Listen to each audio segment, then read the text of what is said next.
Welcome everybody to What's Up Bolts. I'm Fernando Ramirez. That sunglass Don and hoodie wearing. Is Dan and Daygo. Dan, are you trying to foreshadow something? You know what, Frau?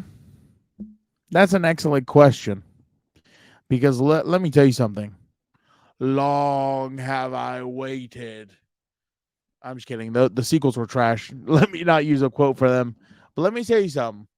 If they freaking bring Lord Sidious over there from the East Coast to the West, absolute pandemonium's about to happen.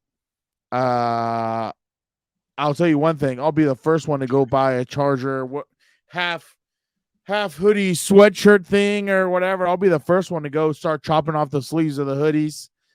No one will be more excited than me. I think, you get Jim or Bill. I think absolute pandemonium is going to break out over Chargers Twitter with the Bolt fam, as they say. I would love, you know what? I'll pose that as a question. To everyone in the listening right now, if you're on audio, go to YouTube. Get in the chat. Let me know, who would you rather have, Jim or Bill? So Jim Harbaugh or Bill Belichick, who would you rather have? Would you rather have the older, 6-time Super Bowl champion, or Jim Harbaugh, who hasn't won a championship yet, but proven to turn around programs and everything else? Let me know in the chat, who would you rather have? Oh, he's looking up something. Because let me tell you something. I think either would be really good.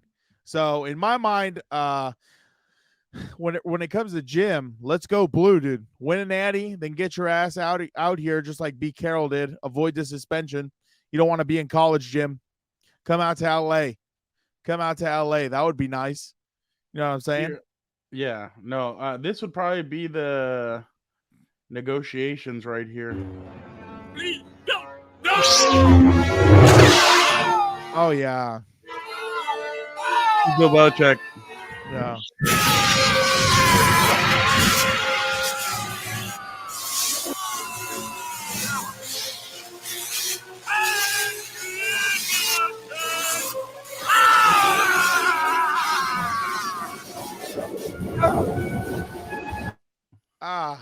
Well, you know what's funny? You talk about foreshadowing and everything else.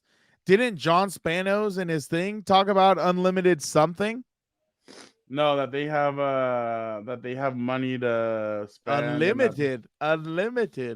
Maybe By the we're way, before we foreshadowing move over there. on, I just wanted to throw this out there. We are here with the beat from Sesame Street to give a cheer you idea. What in the hell is this? Take a break, it's some cookie. Be cookie. Have cookie. While we sing this tune to give you a balloon, we're wishing to you with a woo woo woo. Get that off the screen, for God's sake. Happy birthday. Oh, God. You couldn't have played the Marilyn Monroe or something else. Yeah, right. I Dan, appreciate just it. happy birthday, obviously. I recording on appreciate your it. birthday. I appreciate it. Thank you very much. Everybody wish Dan a happy birthday in the comments. Yeah, Dan I'm and sure Daygo. some of them will be in there who hate me, and they'll say, "Oh, the biggest regret history of humanity was when you were born." Nope, Say, they "Shout love out to you. all you." Somebody put in the regular COMPAS that you should be on the Pat McAfee show. So people love Dan and Daygo. Yeah, who Except for knows? Athir for some reason, but That's all right. Hey, it's all good, because let me tell you something. We're gonna find out on Sunday when my pick Monday when my pick happens. I'll jump on that live and I'll be looking for him. It's all good. It's all good. Speaking of games, obviously the Bills and the Chargers still have. Dan's over here foreshadowing, and the Chargers still have 3 games left. We know what these 3 games are, Frau. They're called the Bills come to Tree town Out. this Saturday on December 23rd at 5 p.m. on Peacock. Bills and Chargers. It'll be interesting to see the Bills. Obviously, I'm sure this isn't the matchup that Peacock envisioned when they made this. They thought it was going to be Justin Herbert versus Josh Allen. It will be Easton Stick versus Josh Allen. Keenan Allen, right now, we're recording this on Wednesday. Keenan Allen has not practiced with that heel injury the first 2 days of practice. So that's a little worrisome going into this game, because let me ask you, the way the season is, the way it's looking, are you even bringing them back? I mean, no, but Yeah, I'm sure Keenan would want to come back and be out there. I wouldn't want He him was to working come on the back. side on Wednesday, Yeah. on Tuesday when I was there. So Yeah, well, he's the ultimate competitor and everything else, but especially if he's in your future plans, I wouldn't rush him back. Honestly, it is what it is. Just a little context. Tuesday was weird. Very Like weird. we show up, you don't see Tom Telesco walking around on the field. You don't see Brandon Staley, and then when they're like so sometimes we go into the locker room first and we talk to players and stuff. Well, no, Derwin goes first usually, and then after that it's Justin. And you hear when the Chargers come in, Easton Stick's at the podium, and you're like, oh wow. Obviously, this had already happened last week. But last week was a short week. This was like a long week. And then obviously, coach is at the podium, and you're like, oh okay. You walk out and it's Giff Smith, and you're like, wow, like this is just interesting. I mean, just how quickly everything changes in the NFL. But Giff is a guy for. Oh no, go ahead. No, all I was gonna say, and it's your third time this has happened too. So, it's never happened in season. So like, it wasn't that weird. You're right. Sorry, for it being in season, it is really weird. You know what's funny? Speaking of which, I can't imagine the guys who were in New England, Seattle, and some of those other franchise, Pittsburgh, been the same head coach the whole time they've probably covered the team. You know, so well, that's what I asked Doug. Keed, our compa. Shout out. I remember I asked him, I'm like, is it gonna be weird if he does leave? He's like, dude, this is all I've ever known. Like, I've only known Bill Belichick, dude, and like let alone right now frame right. You have the historic run that they had. Now imagine covering them when they're kind of back to crap, and it's like that must have been super weird. Like, I mean, at least when Bill came in, they had Drew Bledsoe, they had a quarterback. Here it's like you're throwing Billy Zappi, you're throwing Bailey, not Billy. Bailey, sorry, Zappi, and Mac Jones. There's a quarterback controversy for numerous years. There was never, even the year that Matt Castle played, because Tom Brady had torn his ACL. Even there, like he was still like there was still consistency at the quarterback position. And now you're looking around, you're like, damn, dude, like this is completely Yeah, you're right. This is the first in season. I forgot about that. Yeah, so it's I mean the last time that it was in season, I think our compa Dante, he was around the team, so he said that was strange because it happened like 4 games in. And here it's like, it was a little chop house, Frank Reich type of thing. I think, Frank Reich was about halfway through. Yeah. But I'm saying like, yeah. But no, Kevin Gilbride had gone his first season and his second season. I think it's it's 4 games in his second. Okay, my bad. I believe so. Let me. If not, it's no biggie. It's in the past for a reason. Kevin Gilbride ended up winning a Super Bowl as the offensive coordinator of the New York Football Giants. With what's his name? With Eli Parcell. Oh, with that one. Oh, okay. Yeah. You're right. He was the head coach of the Guardians. I forgot, the New York Guardians, the XFL team or AAF or whatever, whichever one it was. He was the Chargers head coach in his first season. Finished 4-12, scoring just 166 points while allowing 425. Jeez, dude. He was fired on October 14th, 1998. Wow. 98. Wow. Close to Y2K, dude. Wild. Chris Jericho? Oh, yeah. So, so it's been really interesting kind of to see all the dynamic and everything of everything going on. But I mean, like they say, you keep on going. It's football's football and next man up. That's the other thing. It's next man up. No matter if it's the front office, coaching staff, or players, it's always next man up, dude. It's always a high turnover.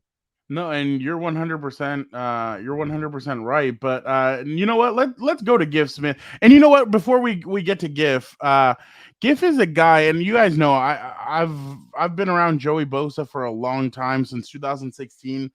Giff was already here as a defensive line coach for the Chargers, and him and Giff, I mean, right away they got along. Joey's always mentioned Giff no matter what. I remember when he got Defensive Rookie of the Year, mentioned Giff. Like, he's always mentioning Giff, and I remember they moved Joey to edge when Staley first got here, and then they moved Giff over, and Joey was excited that they moved Giff over because he loves Giff, and then Khalil Mack has talked about him as well. So yeah, no, Giff is a good guy. But here's Giff Smith on the message that he gave the team for this week.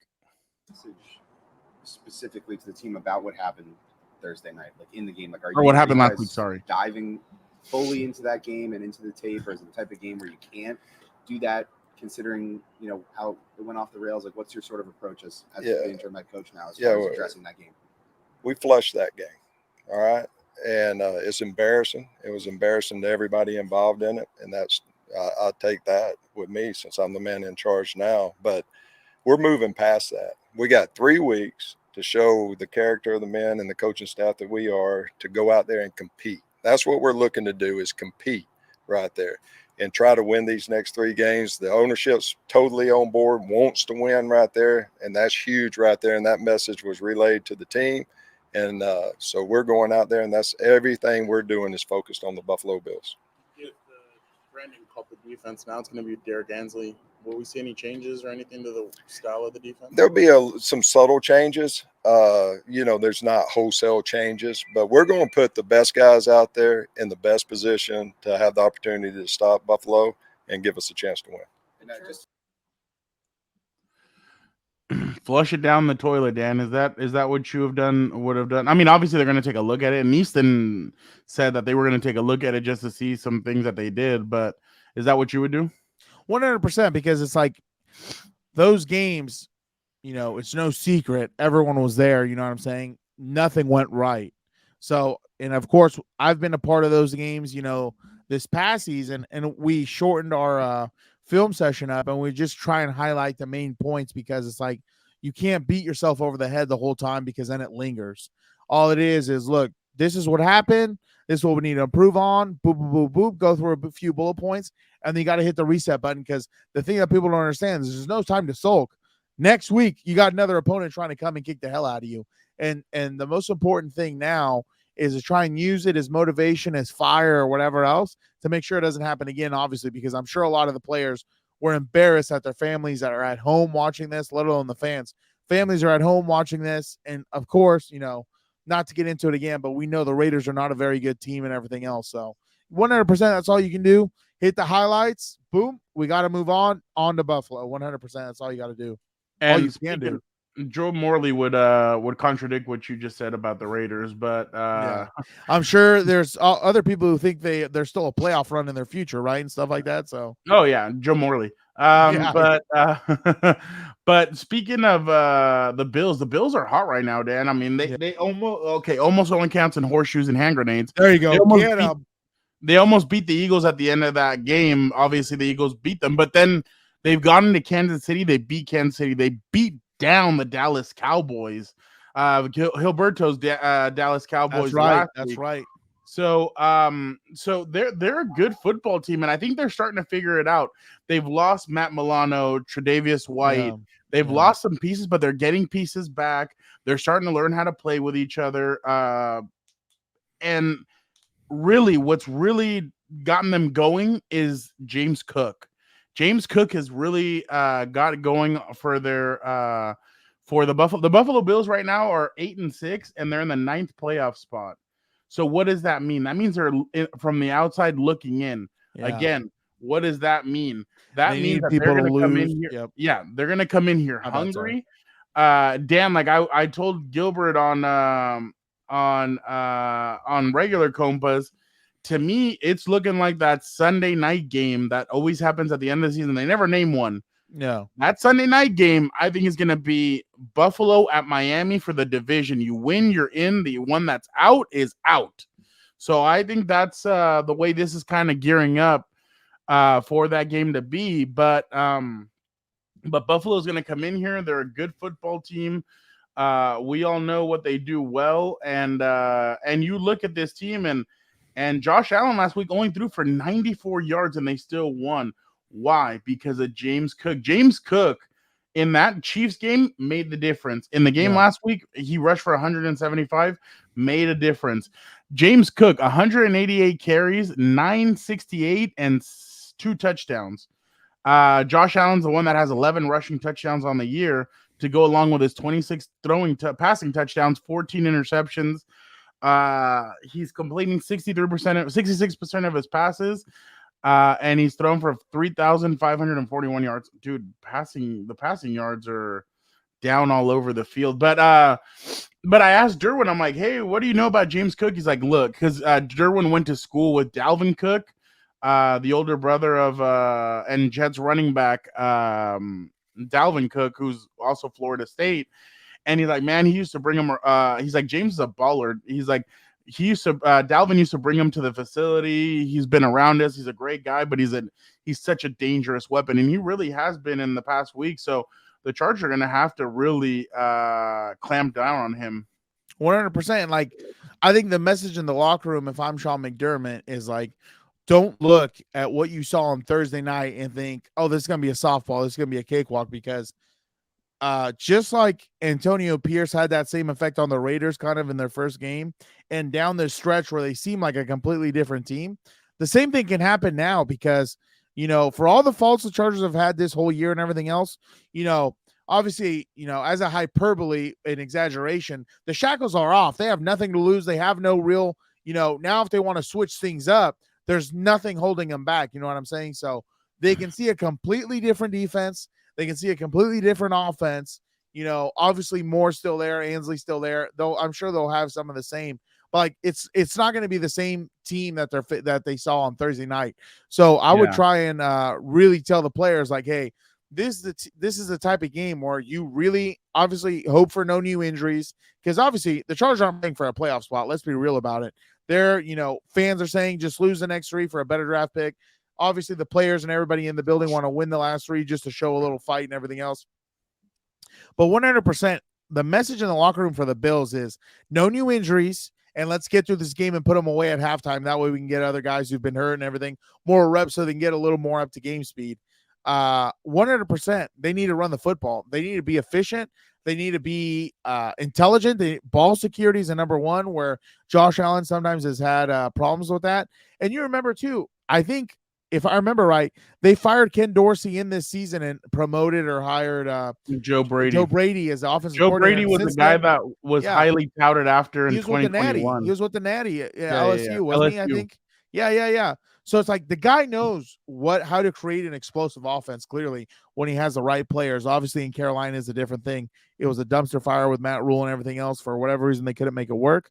Obviously here, Stephon Gibbs, Gabe Davis, you have Knox Knox when he wants to show up, and Kincaid, you have Cook, you have some players there, so you can make it work. And 100%, this is the type of game where obviously it's going to be a little bit different, but if Michael Davis is on the field, I'm going straight at him the whole time. I'm going to try and put the Raiders did. Exactly, and I'm going to try and put Stephon his way the whole time. I don't know if he flips a lot, but if he doesn't, I'm sending his ass out there the whole time. And Derwin compared Stephon to he's a Keenan Allen type, like 100% route runner, 100%. Like, he's not for the faint of heart. So I'm trying to feed Stephon. I'm feeding Cook, and trying to really. And the other thing I was trying to do is really get these linebackers into bad spots, because we've seen Kendricks and Kenneth have sometimes struggled in that zone coverage where they're there at that second level of the defense. And for whatever reason, they can't feel these receivers there. So I'm really trying to frustrate them in this game and trying to attack everywhere where I think they have their weakest links are. And defensively on the other side, I would do the same thing the Raiders did, and I would do the same thing. Who did they play the week before? Denver. Oh, Denver. As soon as Justin went out, all it was bring the heat. That's all you have to do against Easton Stick to really get them frustrated. And you saw, Easton can sling it, and he makes some good decisions, and he gets the ball moving when there's no rush. But when there's a rush and there's pressure, he fumbles the football, get him into turnovers and everything else. That's, I think, what's going to be the key for the Buffalo Bills. Like, frustrate him on offense, frustrate him when you're on defense, get him to turn the ball over, and then when you're on offense, Keep the ball rolling, keep the ball moving, ball control, everything else. Just frustrate them, choke the air out of them, and everything else. Because, like I said, I think the Chargers are going to come out pretty fired up because they have an interim head coach. Like you said, and others have mentioned, he's a well-respected guy around the building. And if he's well-respected and everything else, the players are going to show up for him. So that's going to be interesting to see right there. I have to agree with all that you just said, Dan. I mean, it's all about frustrating these guys and everything. But let's go to Austin Ekeler now and hear what he has to say about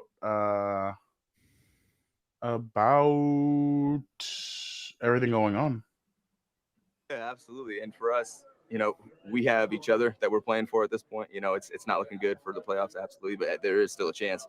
And for us, we still have opportunities to go out there and make plays. We're still painting. I recognize those two faces and players. And we also have, something that we're trying to write, which is the end of the season. Hey, we still have opportunities to go out and win games. Let's go put our best foot forward and see what happens. Is there any sense, in a weird way, like, is there any sense of relief at all? Just this season, we know how the season's gone, but now you're kind of in that mode of just sort of playing. No, I think there's the opposite for myself, where it's like there's still pressure, right, to continue to execute and play at a high level. Because I even got people reaching out, coaches, people being like, I won't say names, but like, hey, like, what's going on with this? Like, what's going on with that? And like, wait, why are we using you in this way? So it's like, hey, look, I still have a job to do. I still have expectations that not only myself, this organization, other people are expecting from me.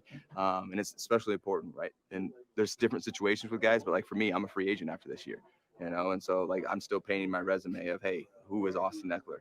And so all of these games matter. When you say people reaching out, is that just like a coach on the team or like friends, like, how yeah, you can mixture of both. People wondering, hey, what's going on? Why has the season been the way it has been? And so it's me, making sure that I keep the pressure on myself, and there's no like relief, relax, like, oh no, it's all good. I don't point the finger, right? Like, hey, what could I have done to help? Whether maybe it's in leadership, whether it was in talking to Kellen about scheme, whether it was me playing. So just always keep the pressure on myself. Very interesting right there. Very, very interesting. I think the weird part to me about that whole thing, like, I understand what he's saying in the sense that he's a free agent. He's got to put something on the tape, because what he's put on tape this year, I don't think gets him anywhere near the 14 mil that he wanted or whatever else, the 12 to 14. I understand last year and the year before he was very good, everything else. And I understand that part of his whole quote and everything else, that no, there's more there. It's the same amount of pressure because I'm a free agent. Awesome.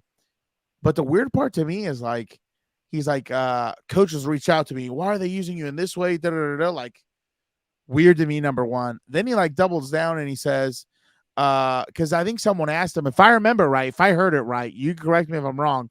Someone said, coaches in the building. And then he says, yeah, I mean, a little bit of everything. And I'm like, if there's problems with the way you're being used, that's a behind closed door type of thing with Kellen. And then if Kellen refuses to do it, well, it is what it is on that point. It's his scheme, his offensive playbook and everything else. But that to me was kind of weird right there. That kind of getting out to the public or whatever. And that's been something that Kellen has been criticized before by Mike McCarthy, by Jerry Jones and stuff. Yeah. I'll give you one thing. And I don't know if it's the offensive line. Like, the offensive line has played bad. Yeah, they have not been good this year, yes. But the run scheming, like Joe Lombardi, to his credit, he knew how to run. I mean, Austin Ekeler in his offense scored 38 touchdowns, including 2 in the playoffs. Yeah. Just not in the second half of games. That's the only problem. Well, yeah. But no. I'm just giving you crap. I'm just giving you crap. I don't know what it is, but for some reason the run game just hasn't been. It was there for the first game of the season. And I know it goes down, and then it's completely like gone. And I'm sure after the first game, they must have thought, oh crap, like, oh yeah, what's name was giving us crap about giving me crap about me not being able to run scheme. Oh, you shitty ass coach, and and all that. And by the way, that's a line from the Coach JB show. That's not an actual Mike McCarthy quote. Yeah. He only sent it in a text to Jerry Jones and everybody else. But yeah, I don't know what it's been, but I mean, obviously Austin's frustrated. I mean, his numbers have considerably dipped, like you said. Yeah. And then, like he said, he's going into a contract year, and I'm sure for him, I mean, obviously fans are not going to like what he's saying about that and all that, but that's the reality. And the thing is, I think to Austin's credit, he's always been like that. Like he doesn't look at just today. He'll look at the future, and he's cognizant of it. So, and I know not everybody is like that. Some people are like, no, where their here feet and are. now. Yeah, where their feet are. Yeah. So Austin this year, 141 carries, 506 yards. So he's averaging 3.6 yards an attempt. Mm-hmm. He scored 5 rushing touchdowns. The last 2 years, he had rushed for 911 yards and 915 yards, and he had scored a total of 25 touchdowns. Then you look at the receiving stats. 2021, 647, 8 touchdowns. Last year, 770 or 722, 30 or 5 touchdowns. Then this year, 373. So almost half. Now, yeah, but the crazy part is that his yards per reception are similar to 2021, but the yards just aren't there almost at all, and it's been completely different for Austin. So, and then he's fumbled 3 times this year. Yeah. So, and it's been in really weird situations. So that's been the craziest part to me, right? Like, I think even when Justin was in there, I don't think it was loud enough, the criticism of Kellen, like, especially the way they hyped him up and everything. Like, in my mind, I don't understand how you can win games with Cooper Rush, make Cooper Rush look solid and everything else, get him in the right things and what he needs to do and everything else. But Justin Herbert, in these past few games, you haven't been able to put up more than like 20 points or more than like 10 points with him and stuff like that. Like, something has been wrong offensively this year in my mind with Kellen. I thought you only saw it was the shootout with Miami, shootout with Detroit, and I don't know if Miami, Detroit, and was there another one where there was a shoot? Oh, Minnesota. I don't think that one was more like a 20-point game. No, that was but it was a shoot. Like, yeah, okay, fine. Let's take those 3 and we'll leave the Bears out, because obviously the Bears are just a bad team. Anyone can drop 30 on them. They should be.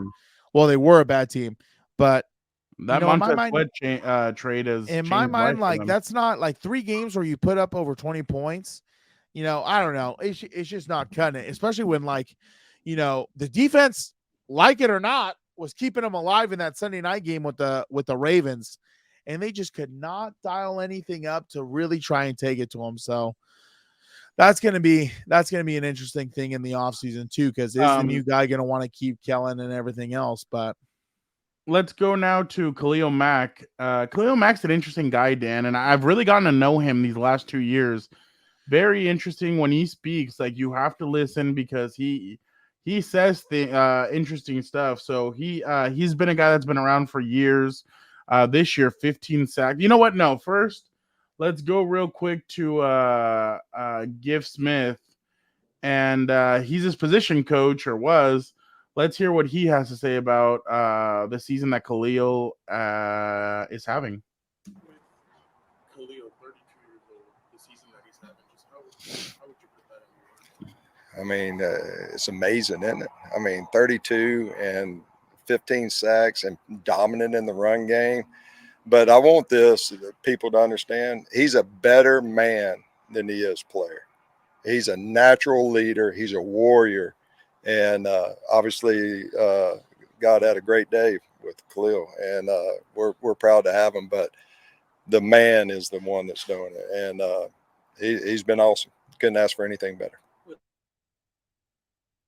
I love that line where he's like, God had a good did a good thing with Khalil or something like that. Like, I just great thought that day was making him. Yeah. So that was definitely a good one. But let's we'll talk about Khalil after we hear from him and hear what he had to say.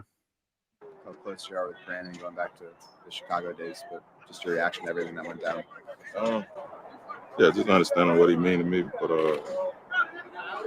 yeah, just definitely disappointed. definitely disappointed we can't get it done for him. But we got a new week and got to get ready for the Bills. You obviously spent the past couple of years with Giff. Just what makes him the right guy for this, and just how excited are you for him to have this opportunity to lead you guys as the head coach, interim head coach? Yeah, man. It's strange business, but definitely happy for Giff. Just understanding the type of leader he is, and understanding the situation and making the most of it. Doing all we can to win these next 3 for him. How much do you think guys will rally around Giff? You say how much do you think? Yeah.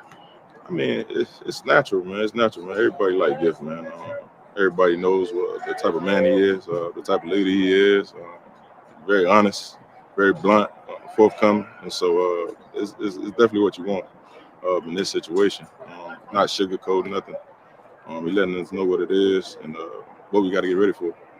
Well, it's a new week, but I mean, what did you think of Brandon while he was here as a leader, as a coach?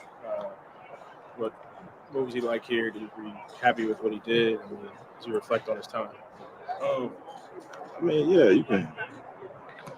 I can only reflect on the past 2 years, just understanding the type of man he is. I know the type of man he is first and foremost, but this business, man, it comes with a lot of expectation, a lot of pressure, and so yeah, whenever the expectation or whenever things don't go accordingly, ultimately somebody has to take the fall for it, whether it's the players, whether it's the coaches, whether it's the staff, and so you never want to be in these situations. And this is my 3rd time being a part of something like this, and so definitely unfortunate, but we got to get ready for Buffalo. Man.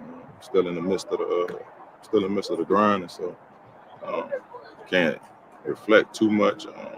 Gotta get ready for a quality team coming in on Saturday. So obviously, Khalil respected Brandon. He's been around him before. Played well in Brandon's scheme last season. This season, I mean, last season, I know that some people were like, "Oh, I don't know." He made the Pro Bowl, but he was coming off that foot surgery that he had, and everybody's like, "I don't know." And then this year, he really turns it on, and everybody's like, "Oh, okay, yeah, no, he still has some juice left." And Khalil's been an ultimate, and that's what sucks is that I'm sure if this team was winning, he'd be in consideration for Defensive Player of the Year. But obviously, with them not winning, he's kind of out of it. But it was interesting to hear him say, because I mean, he said it. I've been a part of this 3 times in my career, so obviously he understands what it goes. This business is completely different, and yeah. So, and I mean, yeah, the expectations were there. I mean, that's why right now, when everybody's talking about this job, everybody looks at one thing and one thing only: number 10. Yeah. When you have a quarterback like Justin Herbert, and in his 4 seasons, he's only made the playoffs once, you look around, you're like, well, what the hell is the problem? And the problem is going to be coaching. Why? Because coaching wasn't there for kind of failed him at times. I mean, I know people were pulling up that stat where the defense and the offense have scored the same amount of points during Justin's tenure, and that just shouldn't be happening. And obviously things can change. I remember Peyton Manning, everybody was talking to him or talking about him because Tom Brady had won. Everybody's like, ooh, that Peyton guy, he's looking like he may start using that B word, start using that, not the B word that you guys are thinking. I'm talking about bust. Everybody started bust. Then all of a sudden you get the right coach in there and Tony Dungy, and they turn things around and he wins a Super Bowl, and everybody's like, oh, okay, he's finally ascended to where he needs to be. And that's the thing. Same thing with Drew Brees. Drew Brees was with the Chargers. They go on to play the Jets. Nate Kading misses that field goal. They end up getting upset by the Jets. And Drew Brees then the year after tears his shoulder. He goes to New Orleans a couple of years, and everybody's like, well, what the hell? What's wrong with Drew Brees? Why can't he win? All of a sudden in 2009, they win the Super Bowl. They beat Peyton Manning's Colts, actually. And then, okay, he's one of the greatest of all time. So it's I think it really comes down to head coach. That's really coaching. 100%. And I know that the players say that it's all on them. They're to blame as well. Yeah, 100%. But to win, you need the right mentality. Sean Payton, the right mentality for Drew Brees. Tony Dungy, the right mentality for Peyton Manning. Then even go look at the Broncos. John Fox was the head coach.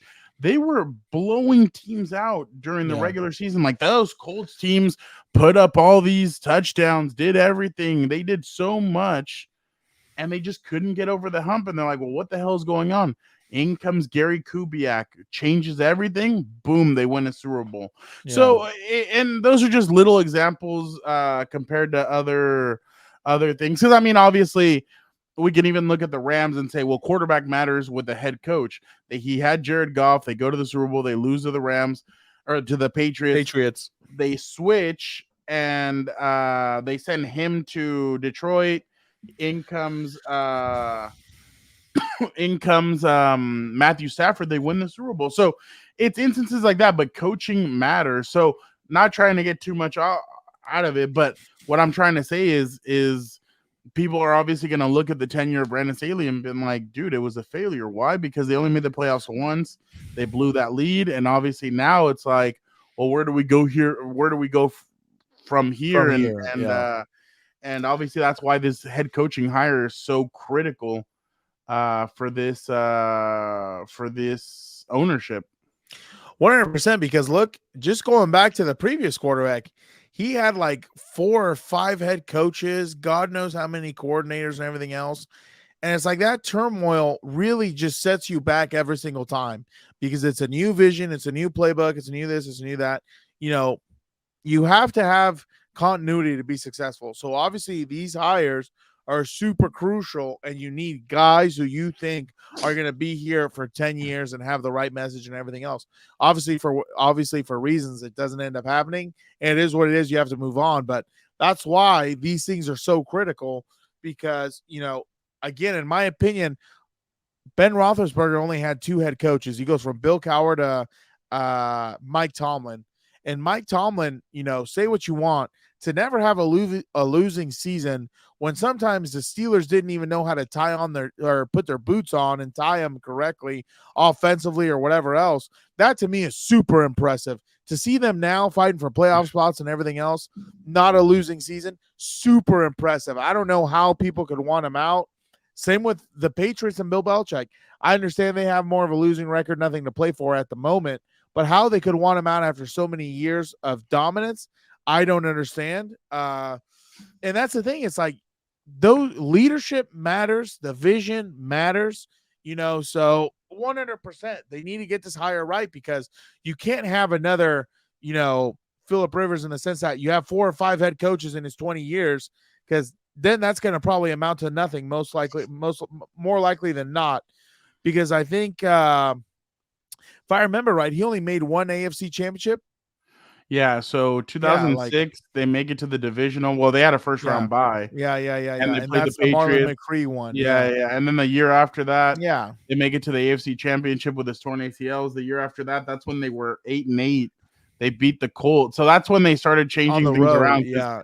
The Colts had to come here, but they had a better record than the Chargers. Yeah. And they end up beating them. They go to Pittsburgh. That's the one where people thought Troy Polamalu. There's a conspiracy theory that Troy Polamalu didn't pick that off. Yeah, that was the one where he put his hand under the ball. Yeah, I remember that it bobbled and that he never caught it. Yeah, well, there's no overturning and all that stuff. 2009 was the DUI game where the point is there was a lot of turmoil and you could never have that continuity to really get over that hump. But then that was the continuity. They made the playoffs all those years. They won the division all those years. Well, It just started going downhill, and that's why they made. That's why they won division for so many years, because the other teams, they couldn't figure it out. But now on the flip side, Andy Reid's been there the whole time. They figure it out, put some Super Bowls together. Whether, you know, it's clean or not is everybody's discussion. And that's what I want to get with you, because I wanted to say, like, I know people are like, oh, they wasted his rookie contract and all that. The good teams the good general managers and good teams will figure it out. Figure it out. I agree, though. I agree in the sense that, like, the rookie contracts where you have to. Yeah, that's when you can load up your roster and do all this stuff. But now you're gonna have to maneuver and see, that's to me as a scapegoat, because yes, you were able to make some of these signings, you were able to do some of this stuff, but then at the same time, you didn't draft well. Yeah, no, you did not. Like Rashawn Slater, great pick. But then it's like other pieces, like the thing is, you have to draft well and you have to sign good free agents. That just wasn't happening here. Yeah. So that's why they've kind of ruined it. But if you look at, let's just go to the Chiefs. What have the Chiefs done? They're giving Mahomes and they gave him last year one of the best young defenses in the NFL. What does that mean? Yeah, at one point they're gonna have to pay the piper and pay McDuffie, pay Karlaftis. They're gonna have to pay some of these guys. But at that point, he's already won 2 Super Bowls. Yeah. And I know he wants to win more and everything, but at one point, you're going to have to pay the piper. But it's a young defense. And yeah, the offense is struggling right now. But I'm sure they're thinking, well, we can beat teams with our defense. We just need our offense to put up some points. 10, 15 points. Yeah. And then on the flip side, all those years with Tom Brady would take pay cuts. Yeah. So that everybody around him could earn some money, and then boom, you go win Super Bowls. So I mean, there's ways around it. You just have to be very smart, and that's a general manager that can do that and be it consistently. That's a game changer, because obviously, I'm sorry, but consistency was not Tom Telesco. I mean, they were not consistently in the playoffs. They never won the division. 11 years, 3 playoff trips. Yeah, they never won the division with him. He only had 2 victories in the playoffs. So yeah. Wild card. And I honestly thought after the Anthony Lynn, I'm like, oh, okay, they're probably they might let Tom go, and then they're like, oh no, we're gonna keep him. But I thought that was kind of like they're gonna be like, oh, the Justin Herbert, Joey Bosa, Derwin James, like great selections. You already know my opinion on that. Yeah, no, I know. And then you look deeper. Okay, there's Jerry Tillery, there's Nasir Adderley, there's other players that you're like, you just didn't hit on, and so, and going back to your point, right? You have to, using the examples you mentioned right now, you have to build a culture, have a vision that people are willing to buy into. That's, I think, the biggest thing that's lacking, because I think, in my opinion, Howie Roseman should win GM of the year, because I thought what he said last year was very powerful and very, getting back to the old ways of football. Mind you, I'm not a huge fan of the Hurts contract and everything like that, but I mean, it is what it is. He's coming off a Super Bowl appearance and everything else. But what he said, how he's like, there's no max deals here, obviously, besides Hurts. Basically, I'm paraphrasing. Don't try and kill me if I misquote. I'm paraphrasing from what I remember.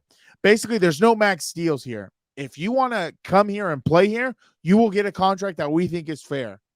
And you saw that, because Brandon Graham has stayed, Fletcher Cox has stayed, Jason Kelce has stayed. All these other guys have stayed there when 100% Fletcher Cox was rumored to get traded and everything else. He could have gotten a payday. Brandon Graham could have gotten a payday. People would be dying to get Jason Kelce on their team and give him a payday. So that's the other part of it, where you have to have those relationships with the players. Oh, sorry. No, it's okay. Forget what I'm saying, Frown. It doesn't even matter. It's all good. It's all good. It's all good. No. It's all good. Here, I'll help you. Let me mute my mic. Let me mute my mic. No. Jason, like Travis said that when Jason was a free agent, he tried to go get.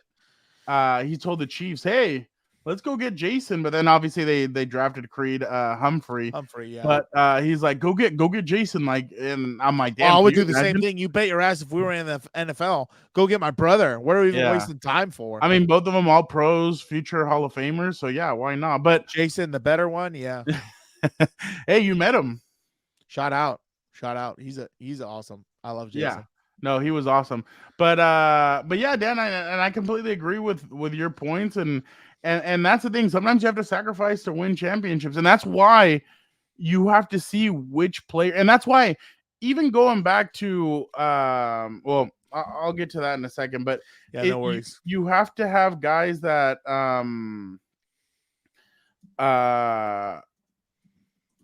you have to get, well, you know what I mean? Like, you have to have guys that are willing to sacrifice all that stuff. So you can't have everything in this life, my boy. That's facts. Exactly. So but we can save some of that stuff for the end of season recap, dude. Well, yeah, but I mean, it just it's definitely interesting to, because that's the other thing, going back to the game. This is also a tryout for is it Giff? Giff. This is also a tryout for Giff, because I'm sure one day he might have aspirations to be a head coach, and there's no time like the present. This could 100% be a tryout for him. So he's going to try and motivate these players, get them going. And the players are going to show out for him. So Saturday, by no means, it's going to be a tough game, but I don't know how much of a dog walk it's going to be, because, like I said, a lot of unknowns for the Buffalo Bills, that essentially the tape before is only useful, half of an image, right? You're going to have to really rely on in-game adjustments, because you really don't know what they're going to come out with. Yeah. And that's going to be the interesting part of how they decide to come out and attack this. And I just don't, this game's really interesting, because it's like you were saying, like, what if it's an Antonio Pierce situation where these guys just come out motivated and they want to, because Dan, literally they could play upset the next 3 weeks if they and that's the biggest thing. They have nothing to lose except a higher draft pick. Yeah. They have nothing to lose except a higher draft pick. The Broncos, the Bills, and the Chiefs have everything to lose the way the AFC is getting tight right now. They have everything to lose over the next 3 weeks. Completely agree. I'm trying to find a video that here it is. All right. I'm going to send it over to myself. Keep on chatting away, Dan. No, I'm kidding. But I was about to say. No, well, what I was going to say is I've been here long enough to know what obviously what these guys like. So some of the players will always say, "Hey, like these next few weeks, we're gonna see who wants to be here, who the wants to be famous here." one. Yeah. Well, I remember a couple of years ago, and this really impacted me, because I was like, "Oh crap!" So this was after they had just lost. It was that bad season. It was the what's it called? 2019 season. So the Chargers were not very good that year. Yeah. This is what Melvin Ingram said after the game. I remember this. Yeah, this has been this is very interesting, obviously, because hey, shout out to your Instagram. Follow him. I know. Go follow my boy at Real F Ramirez. That's why I was kind of like, because I was trying to find this video and I finally found it. But this is what Melvin Ingram had to say after that. I don't need to tell them shit. If they don't want to fight, then you don't need to be in this locker room. This is gonna separate who really need to be here and who really don't. When shit going bad, self-motivated. Be self-motivated. You signed up for all these games. Just because shit ain't going how you wanted to go, you gotta still play. How are you feeling going the rest of the season? No, we good. We gonna show up. They still gonna kick that bitch off on Sunday. Shout out to him, dude. I think he's on a team somewhere, isn't he? He's on the Dolphins. Oh wow, so he's looking for a little playoff magic, yeah. But yeah, that's what the name of the game is. Moving forward, like who's really gonna be here, who wants to be here. That's what they're gonna figure out. But it is what it is, Dan, and obviously we'll see what happens moving forward. Real quick, I actually found this. Hold on, really, it was really funny. This is what Giff Smith. He was asked about advice that he received, and listen to what he had to say. Reach out to anybody to get advice about what the process is of being an interim head coach. Anybody that you crossed paths with before that maybe has done this before. Yeah. Some advice. Yeah. Unfortunately, I've been around it, but yeah, I've had multiple former head coaches, people reach out, and boy, you talk about just being grateful. I mean, it's a beautiful thing that people would give up their time to help you in a situation that doesn't benefit them. So, yes. Was there a piece of advice that you found particularly helpful? Well, I thought Chan Gailey had a great one. He said, all those suggestions, gifts, and thoughts you had are now decisions. Good luck. So that was, that's him. That's him. And you know what? Just so you understand the coaching side of it, that's 100% the biggest thing, because I talk sometimes with, I speak to other coaches of different sports, right, who are assistants also, and we're kind of talking about things and, ideas and everything else. And, I always tell them, hey, remember, it's not your program, dude. You're there to execute the head coach's vision, which 100%, now that Giff's been elevated, the guy's right. Now it's decisions, not opinions and suggestions and all that stuff, which that's pretty funny right there. Dan, real quick, give me your fantasy player to watch. Oh, 100% Stephon Diggs, dude. Who else is it going to be? Give me James Cook. X Factor. X Factor. Let's see. X Factor. My God. Give me the Chargers defensive line. If they can plug the run, they might have a chance, or if they can get after the pass rusher. I'll go Josh Palmer. Interesting showing against the Raiders. I want to see what he does this week. That was a pretty good game. I know he had that one long catch, but he had some other catches that were pretty good against Vegas. I mean, that one of the only bright spots in that game. Who you got? Bills. Yeah, I think I said 34-13 or something like that. So yeah. Like if it was the son of Odin, you have a chance. Oh, they would have had a chance last week against the Raiders. 100%. But I just think with Easton, God bless his heart. He tries his best and he's doing everything. But, in terms of ball security and things like that, like in the pocket, not a lot of pocket awareness, and they can't figure out the run game. So, yeah, I'm not having too high of hopes for this one. Before we go, thoughts on this video? Let's see what this is. Oh. You ran into Coach Belichick on the field after the game. I just mentioned how much I respect him and how much it's always the biggest challenge I go up against in the National Football League is going up against one of his defenses. I just wanted to make sure he heard that from my mouth, man, because it's been a pleasure going up against him all these years. Got asked after the game that I feel like it was going to be the last time. I'm just like, might not be it, but I think that guy's got some football left in him. After losing 63-21 to the Raiders on Thursday Night Football, the Chargers made the decision to part ways with head coach Brandon Staley. People are saying that Bill Belichick might be the front runner for the head coaching role. Yeah, no shit. Bill Belichick's going to be the front runner for any head coaching role. If he is available, I think everybody's going to want this guy. Now, who do you think they should go after as the next coach? Go get like a young, never heard of college coach. You like that route? I don't want a good coach to come into my division, dude. Out of here. I hope they hire some jabroni, man. Yeah, you could tell Jason was trying to set him up on that one. He fell for it, but 100%. Like I don't blame Travis for saying that. Like, and unfortunately, we've had guys who haven't been able to figure out the Kansas City Chiefs and everything else. But on the flip side, I'm the same way. Like, I can't remember some idiot. It was probably Roma or one of them was like, "Oh, you just hate to see Mahomes roll up his ankle and yada yada." I don't hate to see that at all. I need any advantage I can get over these fools because they've been pissing down our necks the past, I don't know how many years they've been winning the division in a row. I'm sick of it. I need somebody to dethrone them. Hopefully it's the Chargers, but if not, we're going to see what the hell happens next year because I don't think the Broncos are going to catch them at this point. So yeah, like I in terms of his comments, I don't blame him. I'd rather, if I was him, I would be saying, yeah, hire Casper the Friendly Ghost or some guy who has no idea what they're doing.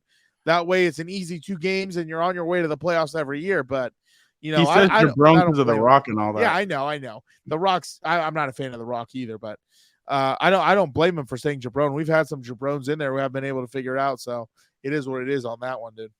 Well, we appreciate you guys so much for checking it out. Again, happy birthday to Dan in Daygo. We appreciate him so much. But definitely be on the lookout. We probably will post it. I know Sunday is Christmas Eve, but we will post the episode that morning of the recap of Saturday Night Football. So make sure you guys are on the lookout. Again, Dan and I had spoken. What are we going to talk about? 53 minutes. That's how much we're going to talk about. But you see what happens when we get in front of the camera and the mics? I know. We just start You're rolling. not kidding. But we appreciate you guys so much. Merry Christmas to everybody. Happy holidays. We appreciate everybody so much. Honestly, we're very thankful for all you guys who listen every single week, even during the good times, the bad times. We just appreciate it so much, and we're glad you guys enjoy the show. And honestly, from the bottom of our hearts, thank you guys so much. Merry Christmas to you and to your families. And again, thank you guys so much for rocking with us. Don't forget to like, comment, subscribe. Be a compa, tell a compa. Thank you guys. Have a great rest of your week and have an even better holiday celebration. Thank you guys.